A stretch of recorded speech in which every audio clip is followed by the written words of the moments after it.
Did you happen to investigate whether there are civil rights violated by the members of the PNP in encamping in their compound? I think CHR should do something.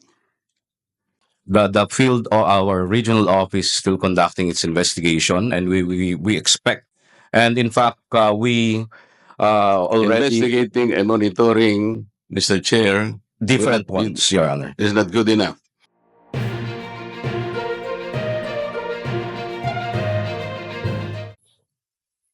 Madam Chair, may I know from the CHR if they are cognizant of the fact that KOJC is a religious organization?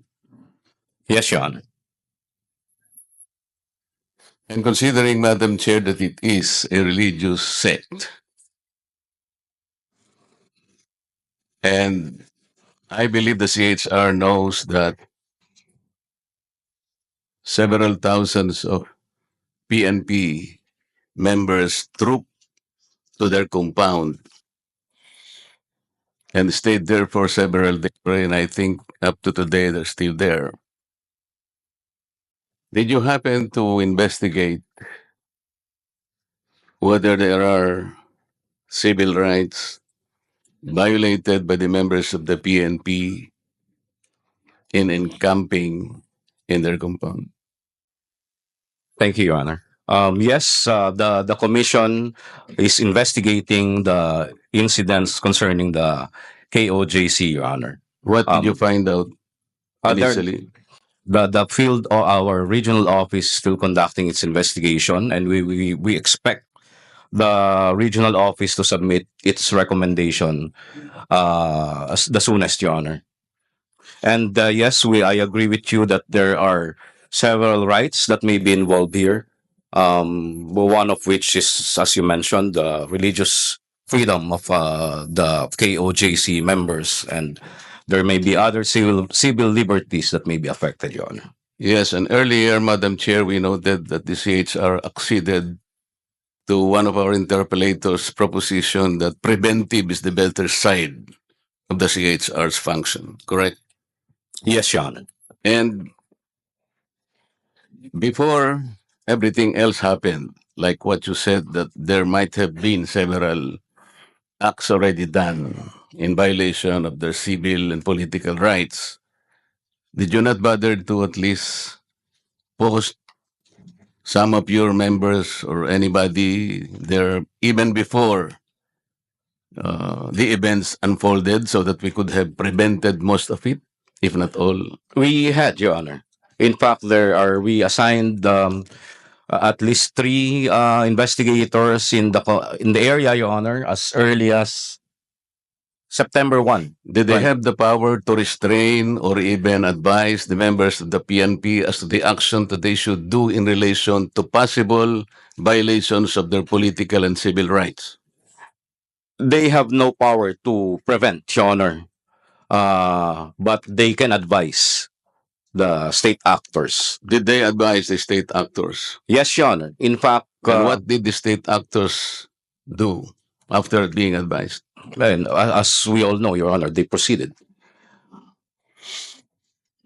Considering, Madam Chair, that it is a religious denomination, I would surmise that the worship services were interrupted.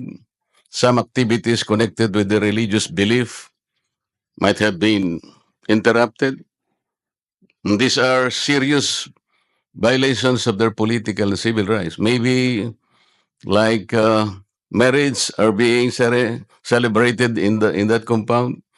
Baptism, probably. Anything you might think, activities that is related to their faith. And today, that is still existing. I think they're still prevented from doing that.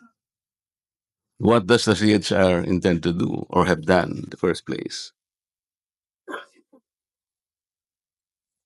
Our regional office, Your Honor, is currently investigating the situation, monitoring the situation, and in fact, we already Investigating and monitoring, Mr. Chair, different ones, Your Honor. is not good enough.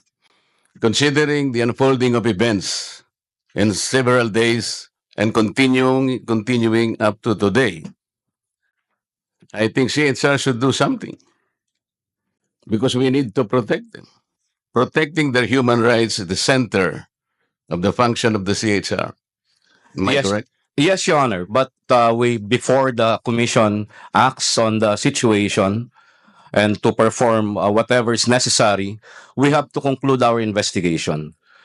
So we have to determine the based on our By own. investigation, sir, you mean you are able to identify the persons, the number of persons, and their acts, and the damage or damages suffered, or the number of acts that constituted violations of their civil and political rights. Yes, Your Honor. Those are among the details that we might need. And when can this committee receive a report so that probably even Congress can act on it and do something about it? Yes, Your Honor. We after as soon as the investigation is concluded, Your Honor, and the commission and bank. You have a time frame, sir? Ano ba time frame natin? I'm sorry for being insistent, but this is violation of civil and political rights. You need to protect people. We understand, Your Honor. That's why we directed our regional office to expedite the investigation. In fact, the region already submitted a few recommendations on a few rights involved. And as we know, the incident is continuing as of the moment, and we cannot finish. The investigation is continuing, Your Honor. At the But least, the as the regional office concludes one issue, they are required to submit it to the commission. yes, while you're doing the investigation, at least you should have done something to prevent further violations of human rights because hindi na po matitigil, baka hindi na rin matigil ang pag-iimbestiga ninyo because while you are investigating, nagagawa pa rin po yung continuing violations of human rights. Can we Yes, yeah. expect, for example, a report by 5 o'clock this afternoon, Mr. Chair? That would be impossible, Your Honor, because we will be waiting for the recommendations from the regional office, Your Honor. But So 5 o'clock tomorrow morning or 5 o'clock 3 days later? Perhaps, Your Honor, after the September 10 meeting of the Commission and Bank, we may have decided on a certain matter. That will be 1 week from today. Yes, And Your- we're expecting that there are a lot more violations will happen. Am I correct?